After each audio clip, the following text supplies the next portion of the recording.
In his book, Clean Code, Robert C. Martin, Uncle Bob, speaks about software cohesion or high cohesion, and he refers to a work by, in fact, right here, by these guys, Edward Yourdon and Larry Constantine. And it's referred to by several people in their books in talking about good quality software delivery. And they bring up the point that cohesion has to do with making sure that a module of code, a function, a method, a class, an object, anything that we're talking about, and this can even be in an organization, by the way, is responsible for one and only one specific thing. The more specific the thing that provides, the more highly cohesive it is. And he goes through a great representation of how to do that in code. He also, I think he was one that coined the description of the phrase, every module of code should have one and only one reason to change. Okay, so in other words, if there's two different things that are unrelated that might cause you to change that code, it's probably not cohesive. And I'd agree with that. You can also have organizational cohesion, and we do that. We make smaller and smaller groups of people based on specific responsibilities that they do. So we do that organizationally. You can also do that with user stories. And believe it or not, it may even be a little bit easier to identify cohesion in a user story than in most other things if we're using some good practice, some good measurements, if you will. We've talked about a couple of them. One is a user story phrase. You try to come up with a single phrase for a user story. For some reason, it's hard to get it to that strict as a specific role. I want this behavior so that I get this business value. Then it usually is indication either your user story is describing kind of more of an epic, multiple stories in one. So you have to actually come up with multiple phrases in order to describe what it is that you're wanting. Or it's a task. It's something, it's not even a user story. It's something completed so that you can deliver a user story. In either of those cases, we talked about how you can address that in the user story, and that's one way to bring out cohesion. Another level of cohesion is with the acceptance criteria. So let's talk about how to use the acceptance criteria to evaluate cohesion.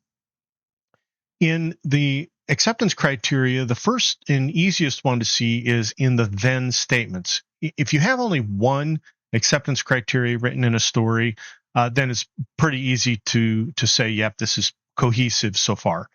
Not always.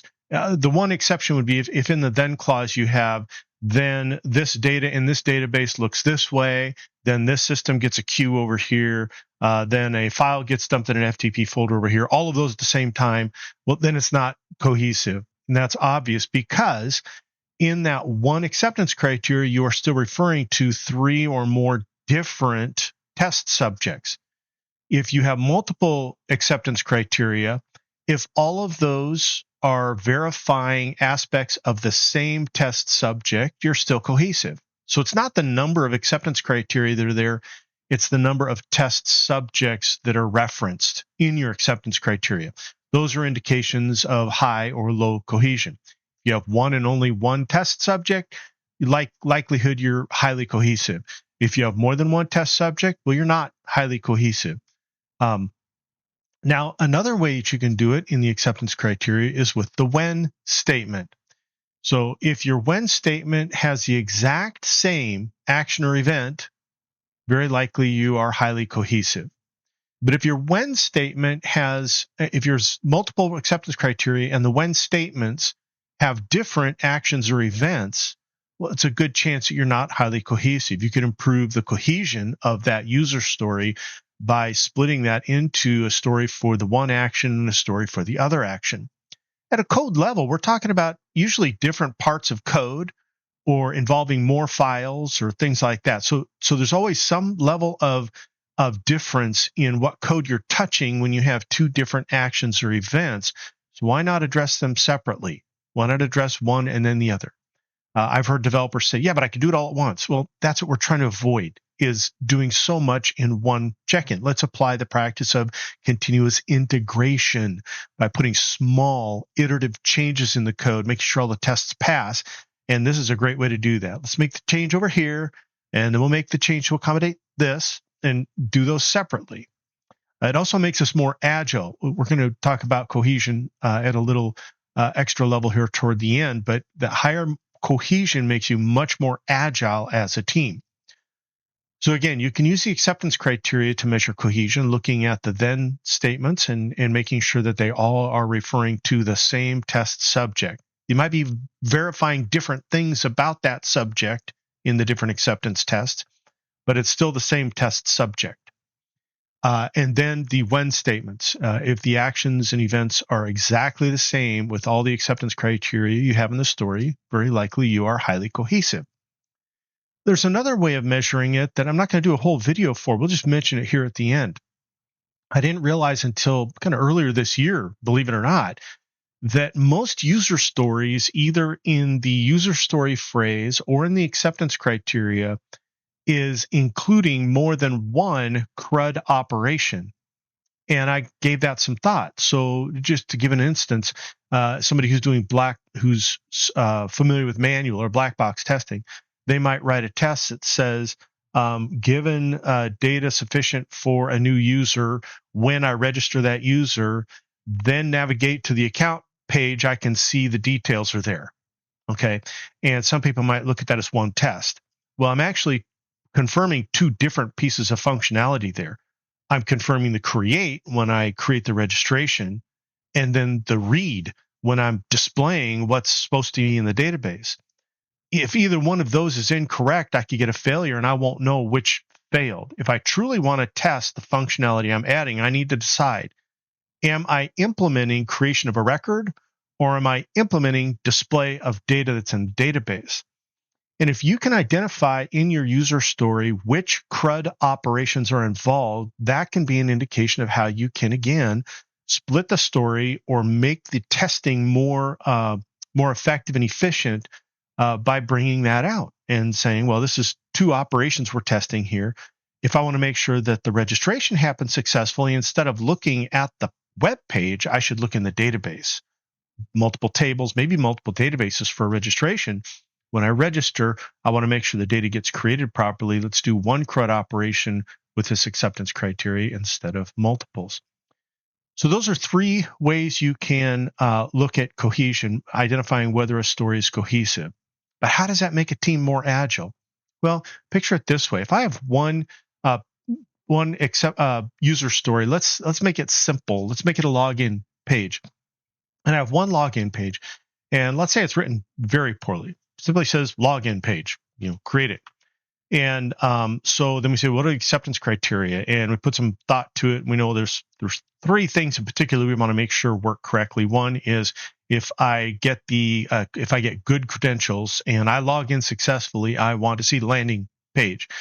If I have invalid credentials and I log in, this is my second acceptance test, I want to see an error message on the login page. And then also, I want to make sure for authentication purposes, I get an auth token. I have an auth system providing that token. So, given valid credentials, when I sign in, then I get an auth token. Okay. So, from a user story perspective, it's a little hard to do as a user. I want this so that I get this value. You can do that related to the one acceptance test of I want to successfully log in. But we also shred a user story for what if they want that to fail? What if I put the bad credentials? What do I want the behavior to be? So we right there from the user story phrase, we could decide we need to split it up. Let's say we didn't get to that point. We just get to the acceptance criteria. Well, in the three criteria, the first one, your test subject is the landing page, successful login.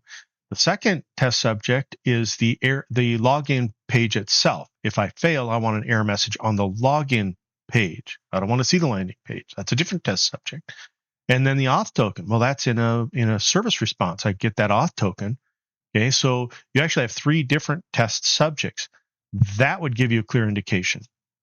Let's say that we took that story and somebody said, nope, you're going to do that one story. When we estimate it, we go, well, gosh, as big as it is, we're going to estimate an 8, let's say. Okay, whatever your group is. Well, let's say let's say your team agrees to an 8 for that story, doing this whole login page. Let's say you're partway through the progress on that login page, and somebody comes and says, we got to switch gears. We got to go to this other thing. Now you have a decision to make. Do we delay doing that thing they want us to do urgently so that we can get this done and not leave a story hanging? Or do we leave it hanging, go to do this thing, and then not have time to finish the login page at the end, and it ends up carrying over? We weren't very agile. We didn't handle that change very well. Being agile is about being able to handle change, doing things in a way so that you can handle change and not trip you up, not to cause things to get off balance. Let's say we take that same story and we split it. We go, look, we got a story for successful login. Let's write that up. We got one for the failure login and one for the auth token. Okay. And we look at that successful login. How long will that take? Well, I don't know, 3. Okay. And then we go, well, how much for the failed login, the successful login? Failed login is a 2, and let's say we do the auth token. Well, that's probably a 2. Okay. Well, now the total of the amount that we committed to then would be 7 instead of the 8 that we would commit to for the one story. So our numbers went down that time. Sometimes they'll go up, but that's not what's important, whether you estimate it higher or lower as a whole. What's important is if we start that one for the landing page and we're partway through it, somebody says, hey, we got to have you switch gears and do this other thing. Great. By the end of the day, we'll check in that successful login, and then we'll get right to the thing you have us doing. And these other 2 stories, we'll then come back and see if we can finish them. If we can, great. If we can't, we'll just push them off to the next iteration without starting them. Okay, we just handled, in a very agile way, a situation that came up much better because our stories were more highly cohesive. Another situation is the product owner gets a message from the business. Hey, that feature's great. We do want that, but just get this finished, and then we want you to do all this other stuff. Just get the successful login working. We'll deal with the failed and the token later on. Then we want you to go to this other stuff real quick. Okay, well, now they can prioritize other work ahead of the failed login and the token because we handled them separately. More highly cohesive pieces, being able to measure them and identify whether a story is cohesive. More than that, being able to identify how you could make them more cohesive is so valuable, so professional, and makes you work in a much better way as a team, much more agile.